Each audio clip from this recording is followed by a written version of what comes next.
بسم الله الرحمن الرحيم الحمد لله نحمده ونستعينه ونستغفره ونؤمن به ونتوكل عليه ونعوذ بالله من شرور أنفسنا ومن سيئات أعمالنا من يهده الله سبحانه وتعالى فلا مضل له ومن يضلله فلا هادي له نشهد أن لا إله إلا الله وحده لا شريك له ونشهد أن سيدنا ونبينا وحبيبنا وشفيعنا وكريمنا وسندنا وأولانا ومولانا وقاعدنا وقرة عيننا محمدا عبده ورسوله صلوات الله وسلامه عليه وعلى آله وأصحابه وأزواجه وأهل بيته وعلى من اتبعهم بإحسان إلى يوم الدين أما بعد فأعوذ بالله من الشيطان الرجيم بسم الله الرحمن الرحيم يريدون ليطفئوا نور الله بأفواههم والله متم نوره ولو كره الكافرون هو الذي أرسل رسوله بالهدى ودين الحق ليظهره على الدين كله ولو كره المشركون وقال النبي صلى الله عليه وسلم بدأ الإسلام غريبا وسيعود كما بدأ غريبا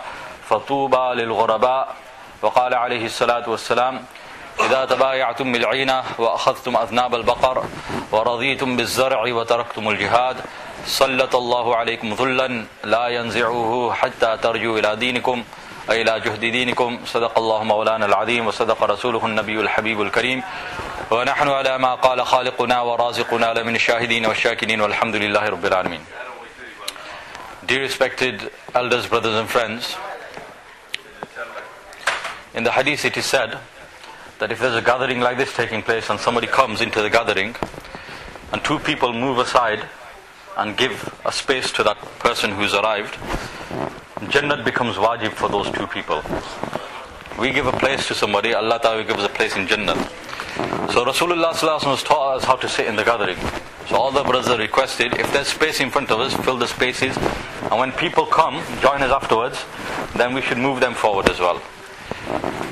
On one occasion Rasulullah Sallallahu Alaihi Wasallam was delivering a speech, and whilst delivering the speech he noticed three people came. The rest of the people were attentive listening to him. They may not have noticed, but Rasulullah Sallallahu Alaihi Wasallam saw these three people have come, and they came individually. Now what happened was, when Rasulullah Sallallahu Alaihi Wasallam was delivering the speech, the whole of the masjid was full. There was hardly any space to sit down. One person came, but he had a zeal inside him, he had a talab, he had a motivation. So he came and he was very eager to listen to the talk. So he didn't just turn away, he didn't think the place is full, I've got a good enough excuse, I can say I can't find any space.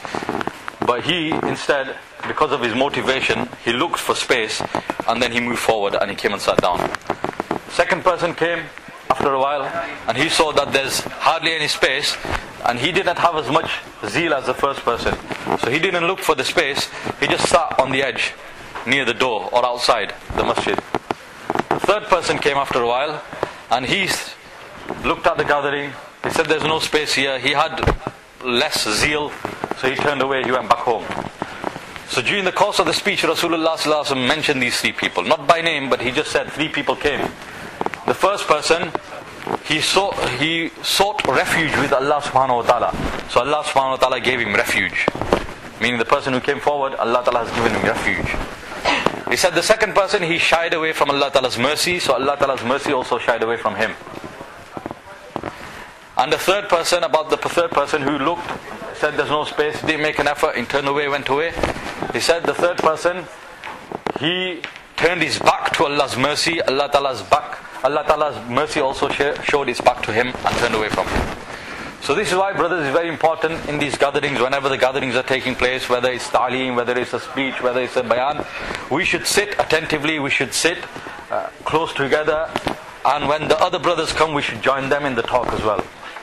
Because we are all in need of what is being said.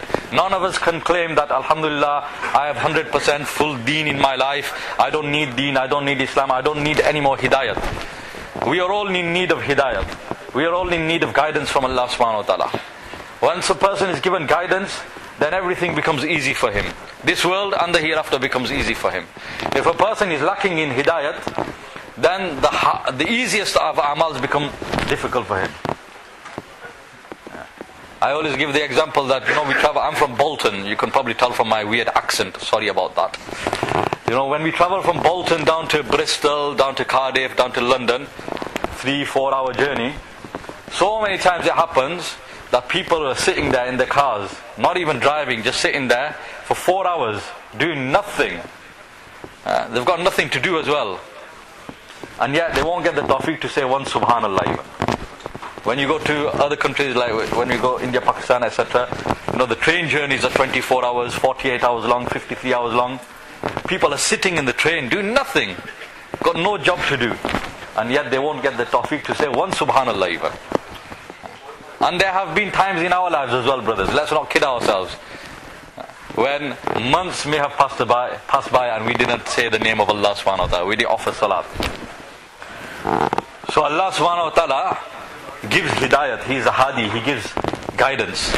And alhamdulillah, to some extent we have guidance, which is why on a Saturday afternoon we are sitting in the house of Allah subhanahu wa ta'ala as guests of Allah subhanahu wa ta'ala, in the path of Allah subhanahu wa ta'ala, in the shade of Allah ta'ala's mercy, and listening to the talk of Allah subhanahu wa ta'ala. This is tawfiq. And if it was not for the tawfiq from Allah subhanahu wa ta'ala, we couldn't do the easiest of actions. The story is narrated, the ulama kiram, they always give a beautiful example, and it's a true story apparently as well. They say once Nawab Sahib, a rich man, he went shopping with his slave or with his servant. They did the shopping and they were coming back. In the subcontinent, hot country, it's Zohar time. The sun is at its peak and it's very hot. They're passing by the masjid and the Zohar azan is called. So both of them are Muslims, but one has more hidayat, more tawfiq, more ability, more guidance than the other. The slave, or the servant, he performs his salat. The Nawab Sahib, the rich man, he feels he does not need to perform salat, so he is not in the habit of performing his salat and his namaz. So when the azan is called, the knocker, the slave or the servant, he says to his master, he says, if you permit me, I'd like to go and perform my Zohar salat. So the Nawab Sahib, he said, okay, leave your stuff here and go, but you better head back quickly because we got to get home. So I said, okay. So he went. I always say, I heard this story from the elders, but I always say, when I narrate this story, I always say that, look, when we practice upon deen, Allah gives us the best of both worlds. And if a person does not practice upon deen, does not follow the commandments of Allah, he tires himself in this world and also in the hereafter. So the slave or the servant, he's going for salat, he will drink cold water, he will perform wudu with cold water, he'll stand under the fan, and he's getting the best of both worlds. He's in the shade, and he's in a nice cool environment. So he's getting the benefit of this world, and also because of his salat he'll get Jannah in Akhirah. And the Nawab Sahib, who's outside, standing in the sun, sweating, no fan, no cold water, he's losing out in this world and the hereafter. So after a while, the Nawab Sahib now is looking at his watch, thinking, when's this guy going to come out? He waits and he waits, and Zohar azan is called, then Zohar salat is done, then people start filing out of the masjid. And the Nawab Sahib is waiting for his servant. Everyone files out of the masjid, but there's no sign of the servant. So now he's getting a bit impatient, and he goes onto the steps of the masjid, climbs the steps of the masjid and looks inside from the door. Even now he does not get the tawfiq to go into the masjid, and he sees that the servant, he's in the first saf and he's performing nafil, optional prayers. So this guy gets angry now. He said, I told him to hurry up and he's not coming. So he shouts from the door of the mosque, he said, Jaldi aaja. He said, come quickly. So the servant, he finishes his salat nice and calm, and he starts two more. So now this guy starts rolling his sleeves up, he gets even angrier. He says, Aaja, aaja, jaldi aaja. So now when the slave, he finishes, he gets a bit angry as well. He shouts back, he says, Jaane nahi deta. He won't let me come out. He won't let me come out. So the guy, he's got high blood pressure now. He's seeing red mist falls over him. He said, my slave, my servant, and somebody is stopping you. Who is stopping you? He goes, Kaun jaane nahi deta. Who won't let you come out? So the servant, he gave a beautiful reply. He said, Jo aapko andar aane nahi deta, wo mujhe bahir jaane nahi deta. He who will not let you come into the masjid won't let me come out. That Allah, who has not given you the tawfiq to come into the masjid even, has given me so much tawfiq that I am just so engaged in my salat and so loving it that I can't come out of the masjid. I perform 2 and I think to myself, let me do another 2. Let me do another 2. Because the tawfiq and the hidayat was there. Now we got to ask ourselves, brothers, have we got hidayat? Have we got tawfiq? Have we got guidance from Allah subhanahu wa ta'ala on that level? Like the Sahaba Kiram, they had hidayat, 100%, kamil, complete hidayat. What kind of hidayat did they have? Allahu Akbar. They were men, like us, human beings. They had blood, they had a pulse, they had desires. Allahu Akbar. What kind of hidayat did they have? Abu Rayhana radiyallahu ta'ala, he comes back from a journey, from a long journey. Now those of us who go out for 40 days, 4 months, especially those brothers who go for 4 months every year, we know that when we come back after 40 days, especially after 4 months, it's like a honeymoon again. It's like a second honeymoon. Some guys probably don't know what I'm talking about. Brothers who go for 4 months, 40 days will know. And those of us who don't know what I'm talking about, let's make intention after in this ijtima that we'll go out in the path of Allah so we find out what this guy's talking about. Because absence makes the heart grow fonder. So this, a person goes away from his wife for 4 months. When he comes back, it's like suhag ki raat all over again. It's like, you'll know what I'm talking about afterwards. So he's gone for a long journey, Abu Rayhana radiyallahu ta'ala, Allahu Akbar. And I don't know how long he went for. The Sahaba Kiram were not like us. 10 days, 40 daes, and all that, like little kids, 10 days, 40 days. Sahaba Kiram used to stand up and give their lives. We give 40 days and we think, wow, look at me, I've done so well. And mashallah is good, but nothing compared to the Sahaba Kiram. And those after them, Allahu Akbar. I've just remembered another story. Farooq rahmatullahi was a Tablighi. In the time of the Sahaba Kiram, the way they lived their lives was different to the way we live our lives. Their goals, their targets were different to ours. Their priorities were different. You ask me what's my priority? My car, my house, my job, my family, my kids. These are my priorities. Sahaba Kiram, what's your priority? The deen of Allah subhanahu wa ta'ala. What's your goal in life?